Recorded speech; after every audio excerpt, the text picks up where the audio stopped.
جو انسان اللہ کے قریب ہونا چاہتا ہے اس کے لیے تو تقوی بہت ضروری ہے۔ ہر عبادت کے قبول ہونے کے لیے تقوی شرط ہے۔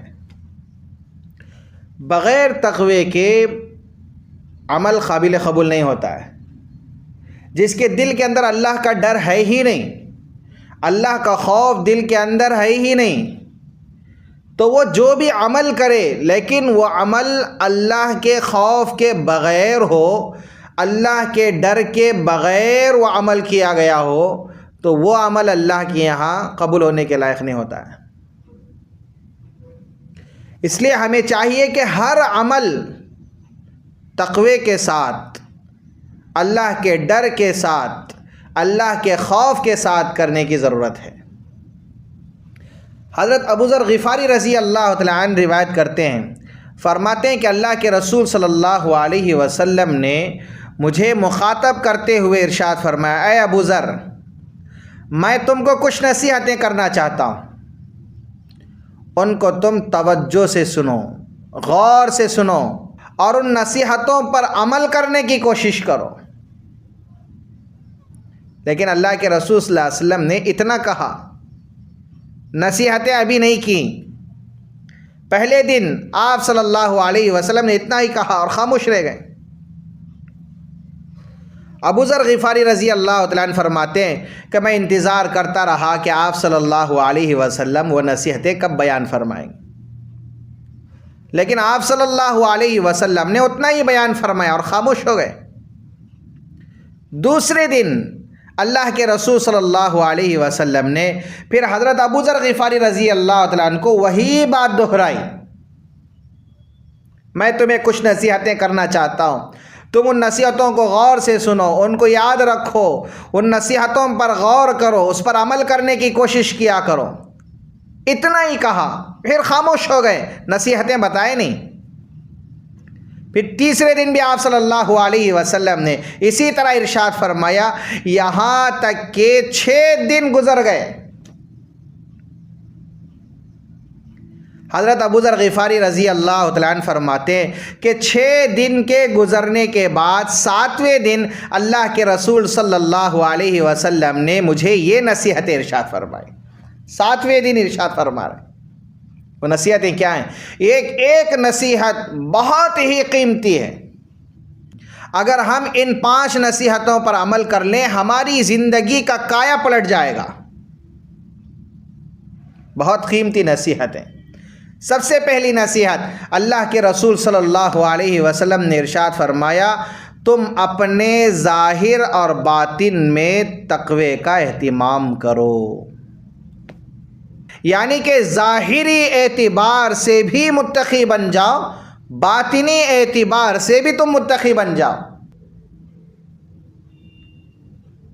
اور دوسری نصیحت، اللہ کے رسول صلی اللہ علیہ وسلم نے ارشاد فرمایا، جب تم سے کوئی برائی ہو جائے، یعنی کہ کوئی گناہ ہو جائے، تو اس کے فوراً بعد نیکی کر لیا کرو۔ کیوں؟ اس لیے کہ وہ نیکی گناہ کو مٹا دیتی ہے۔ گناہ ہونے کے بعد فوری طور پر نیکی کر لیا کرو، اس لیے کہ وہ نیکی گناہ کو مٹا دے گی۔ تیسری نصیحت، اللہ کے رسول صلی اللہ علیہ وسلم نے ارشاد فرمایا، تم مخلوق میں سے کسی سے کوئی چیز نہ مانگو، اپنی ضرورت کسی انسان سے مت طلب کرو، یہاں تک کہ تمہارا کوڑا زمین پر گر جائے تو اس کوڑے کو خود اٹھا لو، لیکن کسی سے یہ نہ کہو کہ میرا کوڑا نیچے گر گیا ہے اٹھا کر دو۔ یعنی کہ اس زمانے میں سواریاں جانور ہوتے تھے، کوئی اونٹ پر سوار ہوتا تھا، کوئی گھوڑے پر سوار ہوتا تھا، کوئی گدھے پر سوار ہوتا تھا، لیکن اونٹ پر سوار ہیں، اونٹ پر جا رہے ہیں، کوڑا جو جانور کو مارا جاتا ہے وہ اگر زمین پر گر جائے تو اللہ کے نبی فرماتے ہیں صلی اللہ علیہ وسلم، تم کسی سے مت کہا کرو کہ میرا کوڑا نیچے گر گیا اٹھا کر دو، لیکن تم خود نیچے اتر کر کوڑا خود اٹھا لیا کرو۔ صحابہ کی عادت تھی کہ اگر کوڑا بھی زمین پر گر جاتا تھا کسی سے نہیں کہتے تھے، خود زمین پر اتر کر اس گھوڑے کو اٹھا لیتے تھے، پھر سواری پر سوار ہو کر آگے بڑھتے تھے۔ چوتھی نصیحت، اللہ کے رسول صلی اللہ علیہ وسلم نے ارشاد فرمایا، تم کسی کی امانت اپنے پاس مت رکھو۔ یعنی کہ امانت داری یہ بہت ضروری ہے، امانت رکھنا اتنا ضروری نہیں، لیکن جب امانت رکھ لی تو اس کی ذمہ داری بڑی اہم ہوتی ہے۔ ہر وقت امانت میں خیانت ہو جانے یا امانت کے ضائع ہونے کا خطرہ ہوتا ہے۔ امانت رکھنے سے پہلے خوب اچھی طرح سوچ لیں کہ اس کی حفاظت کا حق ادا کر سکتے ہیں یا نہیں کر سکتے، اس لیے کہ اس میں کسی قسم کی خیانت نہ ہو۔ آج ہمارے اندر تقویٰ اور اللہ کا ڈر اتنا نہیں ہے کہ ہم امانت رکھ لیں تو خیانت نہ ہو، بلکہ آج امانت داری ہمارے اندر سے ختم ہو گئی ہے۔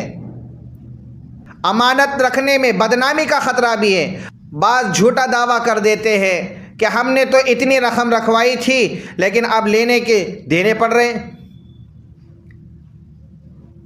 اس لیے امانت کا معاملہ بہت اہم ہے، بہت ہی سنگین معاملہ ہے۔ اس لیے اللہ کے رسول صلی اللہ علیہ وسلم نے حضرت ابو ذر غفاری رضی اللہ تعالیٰ عنہ کو چوتھی نصیحت یہ کر رہے ہیں، تم کسی کی امانت اپنے پاس مت رکھو۔ اور پانچویں نصیحت، اللہ کے رسول صلی اللہ علیہ وسلم نے فرمایا، تم دو آدمیوں کے درمیان فیصلہ کرنے والے نہ بنا کرو۔ دو آدمی جھگڑے ہوئے ہیں، دو آدمی کے درمیان اختلاف ہو گیا ہے، کوئی معاملہ درپیش آ گیا، تو اب فیصلہ کرنے کے لیے آپ آگے نہ بڑھو۔ اس لیے اللہ کے رسول صلی اللہ علیہ وسلم نے ارشاد فرمایا، جو آدمی دو آدمیوں کے درمیان فیصلہ کرنے کے لیے تیسرا بنا دیا گیا، ویسے ہی قاضی بن گیا، تو وہ ایسا ہے جیسے اس کو بغیر چاقو کے ذبح کر دیا گیا۔ آج کل ہمارے یہاں برادریوں میں جھگڑے نمٹائے جاتے ہیں، ناجائز طریقے سے فیصلے کیے جاتے ہیں، حالانکہ خلاف شریعت فیصلہ کرنا بہت بڑا گناہ ہے۔ اس لیے تیسرا بننا، یعنی کہ دونوں کے درمیان فیصلہ کرنے کے لیے تیسرا بننا، یہ بہت بھاری ذمہ داری ہے۔